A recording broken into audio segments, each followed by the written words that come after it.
Jo, trochu jsme na sluníčku strávili času. Mamma mia. Hej, halo. To bol náš nejaký pokus o dramatické intro. Máme 27 160 odberateľov. Máme na mikrofón. Zaplatilo nám do mikrofony. Sme spustili speňaženie, takže... Zvuk už je OK. Poďme sa porozprávať o veciach na tomto novom channeli. A ja inak na ten chat, fakt sa mi zhoršil zrak, ja na ten chat úplne ostro nevidím. Nevidíš na ně ostro? Akože keď takto dám oči, tak vidím ostro. Tak ty nosíš brýle, proč je nemáš teďka? Lebo vyzerám potom jak... Deti. Že ti to přidalo 5 let a IQ tak 30 nahoru minimálně. Šikovný jste hosti, jaké máte plány do budoucna? No, máme první otázku, děkujeme. Plány do budúcna, no o tom sme chceli rozprávať neskôr na tomto streame vlastne, aby si ľudia nemysleli, že celý tento channel je iba o Gogo a Robo v Číne. Tak máme vymyslené vlastne ďalšie koncepty, ktoré chceme počas roka pre vás spúšťať a prvý vyjde už podľa mňa do 2 týždňov. Možná příští týden pro naše Hero. To je pravda. Jsou to předplatitelé, protože máme to zadarmo, takže jestli chcete vidět náš nový koncept, podle mě úplně unikátní. Aj podľa mňa. Nikdy jiný jsem ho neviděl, je to věc, kterou jsme si sami vymysleli, takže máte pravděpodobně teďka nízké očekávání, což je dobře. To je veľmi dobré. A nechceme sa chváliť, lebo teraz to znelo, že podľa nás obidvoch to je veľmi unikátne, ale zatiaľ, čo sme to pustili ľuďom, kamaráti a rodina, všetci boli takí, že OK. Ako bylo v Prahe, je teda otázka. Toto je strašne vtipné, že sa mi stáva a vlastne, že stretnem ľudí na ulici a čo ty tu robíš? A jo, takže ja tu žijem. Hej, ale jako bylo tam v té Prahe. V tej čínskej Prahe. Hej, asi podle mě jo. Super. Dosť tak trápno vtipne, lebo jak sme tam mali tie slečny, ktoré nás mali na starosti, som sa cítil, aký by sme mali školský dozor, a aby sme nemohli urobiť nejakú blbosť, keďže tam nie je prístup verejnosti, iba pre zamestnancov a pustia tam 2 exotov, tak nás mali jak na vodítku a my sme to snažili sa napnúť na čo najväčší edge, aby z toho vznikol fakt funny content, takže... Oni byli nejdřív takový k nám, jakože úplně nevěděli, co si o nás mají myslet. Věřím, že jsme si získali na konci. Dělali jsme selfiečka, prostě evropský šarm, slečny byli zlatý potom. Takže na začiatku dňa boli takí, že čo za 2 nemehla nám to sem poslali a na konci... A ešte srdiečka tam dávali na Srdíčka nám dávali. Čiastočne to bolo na fotku, aby vyzerali dobre, reprezentatívne, ale fakt sa mi vibili, srandovali. Vibili. Jako já nevím, to byly vlastně první Číňani, se kterými jsem se bavil a v pohodě. Jakože nechtěli mi vzít majetek ani mě zavřít do gulagu, ale jo, o tomhle se nemáme rozprávat. Ale neboli to vaši bežní Číňania z ulice. No, tu sa Tomáš pýta už druhú otázku a dobre sa pýta, tak postupne, že kto je Robo a ako ste sa spoznali? Ako dlho sa poznáte? Vyzeráte ako zohratá dvojka. No, poznáme sa relatívne dlho a dlho sme sa potom nevideli. To je na tom funny celé, že sme sa spoznali cez spoločného kamaráta vlastne, Amsterdamu. keď tam Robo žil. Yes, já jsem žil u něj a ty jsi tam přijel na návštěvu jako prostě bivakovat a nakupovat a užívat si života. Yes. Ja som tam, ešte keď sme boli spolu s Lucy, tak sme jazdili pravidelne do Amsterdamu, vlastne asi do 18 bolo moje obľúbené mesto Londýn, ale do 18 Amsterdam. Sme chodili pravidelne a mali sme to šťastie, že ten náš kamarát a jeho priateľka, hlavne, akože ona sledovala YouTube, sledovala mňa a Lucy, tak sme mohli u nich crashnúť, čo v Amsterdame, keď viete, je obrovská pomoc, pretože tam tie ceny hotelov a ubytka sú úplne astronomické, tak nám to vtedy pomohlo, aj sme spolu hangoutovali, ukázali nám to mesto a cez nich sme spoznali Roba, tak sme tam hangoutovali aj spolu. Roky sme sa potom nevideli, potom som sa nejako prisťahoval do Prahy, skoro 4 roky dozadu, nejak sme sa stretli. Potřeboval nafotit nějakou spolupráci, tak se na mě vzpomněl. Aha! A pak se zase rok a půl jsme se neviděli, protože Dan byl v reality show. Ja som bol preč. Byl si ve 2 reality shows a měl si zajímavý vztahy, který dost tě jako zaměstnali, což je správně, jako věnovat se svojí přítelkyni. A až potom, když se zvrátil, tak nějak jsme spolu začali zase hangovat a tím, že... Keď už nebolo treba venovať čas priateľkám, tak som hovoril Robertovi. A tím, že mám studio, tak Dan tady začal jako bivakovat a... No Robko mal vlastne svoju produkciu, ja som prišiel z Bratislavy s tým, že som mal rozbehnuté nejaké projekty, že som riešil deadline a proste priniesol som nejaké projekty, na ktorých sme začali robiť potom spolu. Tým sme sa otužili vlastne pracovne, zistili sme, že to funguje v tomto smere, že máme podobné vízie a potom sme aj zistili, že nechceme robiť len to. A vznikol Brainchild, že Robo vlastne nikdy nerobil YouTube, ale filmmaker bol od malička, tiež robil ako malý videá doma s nejakými handicapami a hral sa so scenármi a vytváral si vlastne dobrodružstva. A ja som to robil, potom som prestal, tak sme sa bavili, že či neskúsime spoločný kanál, keď už tu Yes. spolu sedíme, keď už aj tak spolu trávime dosť veľa času, dať si takú novú výzvu, keďže k 30-ke treba začať skúšať nové veci v živote. Yes, a mě bylo 30, takže začíná ta krize středního věku, asi, nevím. A člověk tak začne přemýšlet, co dál. Jakoby rozumnější by asi bylo dělat něco jiného, finančně rozhodně a časově taky, ale proč to neskusit, proč nemít srandu, že jo? To je vlastně, co jsme si řekli, že chceme, aby nás to bavilo a musí nás to bavit a prostě musí to být zábava, jak pro nás, tak doufám, že i pro vás, že se u našich videí zatím bavíte, i když jich moc není, ale jako budou přibývat. Tady máš otázku, Gogo, no aké to je začať od začátku, keď si se tak rozhodol? Vieš čo, je to super v tom, že nemám vôbec stres. Že aj teraz, keď tu spolu sme, neviem koľko tu je ľudí, keď som pozeral, tam bolo nejakých 40, možno to je teraz 10. Minule tu bolo 90, potom 70, whatever. Nás to bylo 5, nám to nevadí.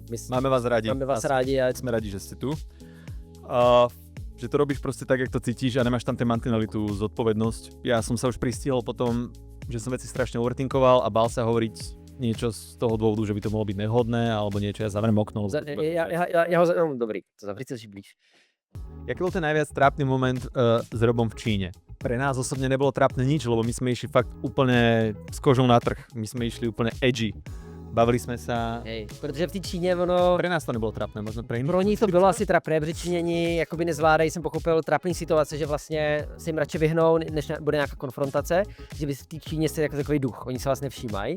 A jako paradoxně ta země je sice totalitní, ale vy to tam necítíte, protože vlastně vás tam asi nechají jako si dělat, pokud, nevím, nefotíte podle mě jako letecký základny a takové věci, tak vás asi nechají a vlastně nikdo vás neřeší.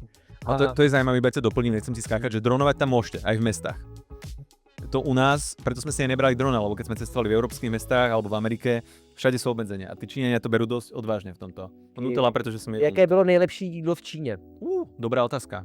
Veľa ich tam bolo zlých. Hej no. Jako já jsem si oblíbil wonton, hrozně jsem si oblíbil wonton, nejsem moc polívkovej, ale wonton byl takový akorát, taká jako... Jedno z najlepších jedál, dobre si povedal, bol wonton v Hongkongu, podľa mňa v tej zašívárni, čo sme mali vedľa hotelu, ten týpek, čo nám pripravil. Tam Nebylo sme v sa Hongkongu, to bylo v Šanghaji. tak mieša. Dá se to. Jaké máme země, které máte země na seznamu dál? Dobrá otázka. Máme už jednu. Nechcem spojovať, čo to je, uvidíme, či tam pôjdeme, ale chceli by sme na jeseň pokračovať v tom cestovaní. Ak všetko vyjde, tak budeme. Nechcem tam ísť, budem tam trpieť a preto si myslím, že si to užijete. Yes. Pretože vždy, keď ja na videu trpím, tak vy ste najšťastnejší. Inak by bolo veľmi veľa videí už v minulosti z mojich dovoleniek. Ja som to vždycky točil, lebo som mal profesionálnu deformáciu z YouTube, že čo natočím, to sa nestalo, musím to dať s divákmi, aj tak som to nikdy nezostrial, takže som sa uchudobnil o tú dovolenku po finále aj vás, lebo to nevyšlo.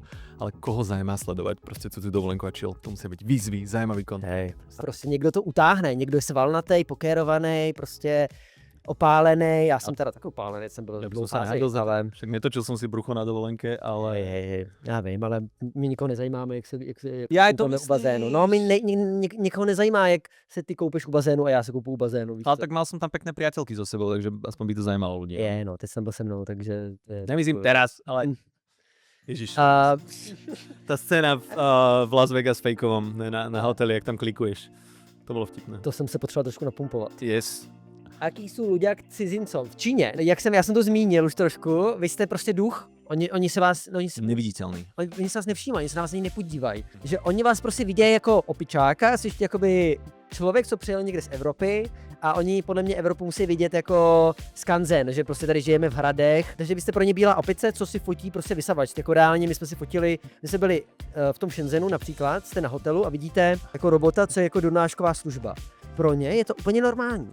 A přijede tam Evropán a je to úplně vyplesklej. A oni prostě, já nevím, co si o nás musí myslet, přesně monkey, tam někdo píše. Jsme monkey, jsme prostě white monkey, jo. A Mobile. to byla pro nás taková jako přezdívka, která se uchytila, že prostě nechávají bílou opici a tě bílá opicí a oni si jedou svoji dál.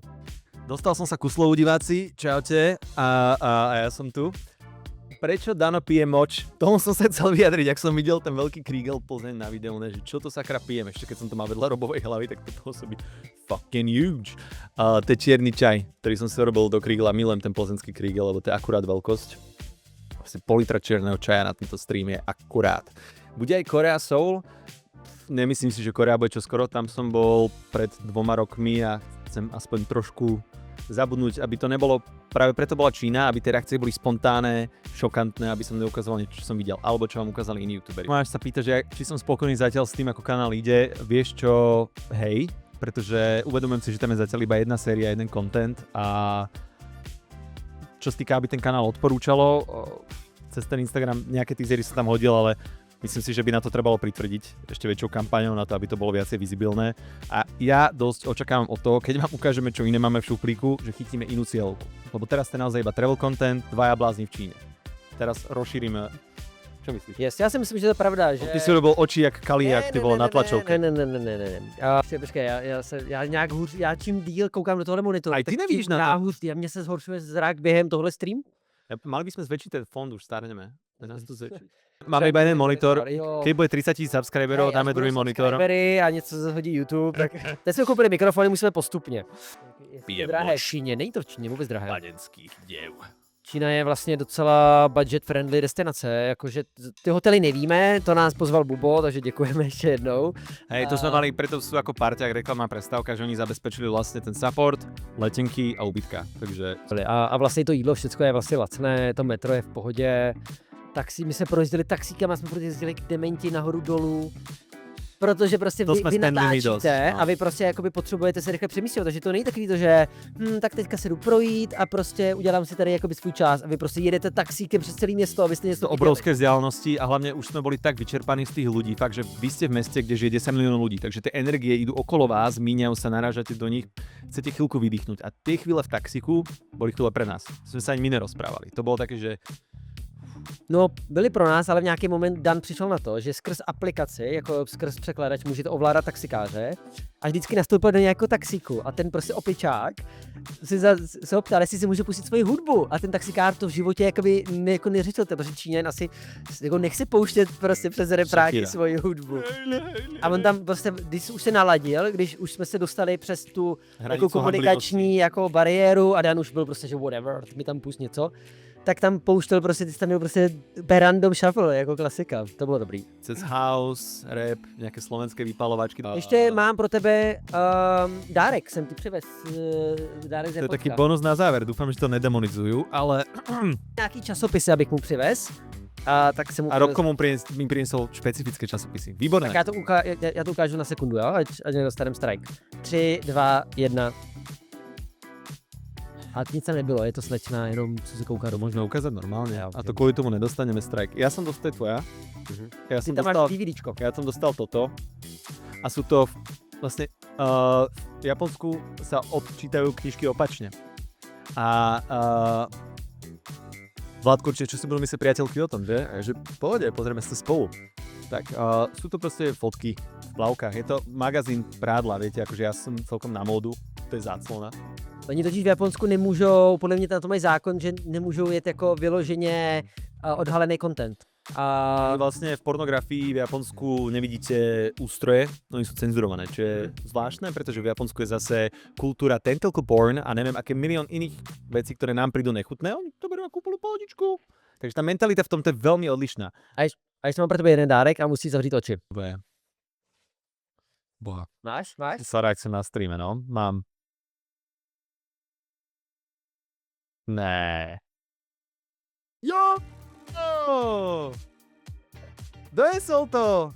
Tak tí, čo sledovali sériu, tak vedia, toto v Japonsku sa dá hlavne zohnať. Nie všade, v Číne, kde sme mali, to majú. Toto je ten originálny OG minus 196, najlepší highball. Dosleduje travel hacky v Japonsku, to určite pozná. This is the best, this is the rest. Ja mám teraz po tej chorobe, som si dal normálne, že mesiac detox a ani fast food nejem nič, takže to si ma počká a odstavíme to spolu pri nejakom milestone na YouTube to otvoríme. Dajme to, neviem, 50 000 subs, tak skončí. Kámo, 50 000 budeš podľa mňa jako bez alkoholu dlouho. Ne, to dáme, diváci. Vyjdú ďalšie série, to dáme. 2027, 3 až. Ale toto je po piči. Díky, Braško. Yes. Dodrž, a ja som vám poprosil, že jednu vec, ak ťa môžem... Jo, já bych mu to převez tak, já bych mu to převez tak. Nice. Takže ďakujeme vám, že ste to zotrvali doteraz, však super. A začiatky sme skúšali ten mikrofón, počúvajte, každý stream to bude lepšie. Toto je druhý. Tretí už bude mať vychytaný zvuk od začiatku. Yes, a já jsem pak ještě nainstaloval nějaké světlo, budu hezky osvícený, prostě... Budete vidět ten progres. Nemůžeme to hnedka přepálit. To vypni ty, je to tvoj prvý stream. Ale ďakujem vám, ste super ľudia a tešíme sa pri ďalšom, jak vždycky. Nebojte sa, v útorok je poslaná China, alebo ten nový koncept, uvidíme, jak budeme stíhať. Jo, možná bude This or That. A This or that. pozor, chtěl jsem ještě říct, že my ho možná dáme teďka na Hero Hero, abyste nám na to dali feedback, takže pokud chcete se na tom podílet, chcete nám okomentovat náš nový Dajte nám feedback, píšte tam komenty, upravíme to, aby to bolo čo najlepšie, keď to poviem, jo? Díky. Mějte se krásně. Krásný večer, čaute. Klikni si ty vypnúť. Hej, a kde? Iba klikni na myši, už to máš nastavené. Jo, tak 3, 2, 1. Ešte musím, áno, to vždycky sa zase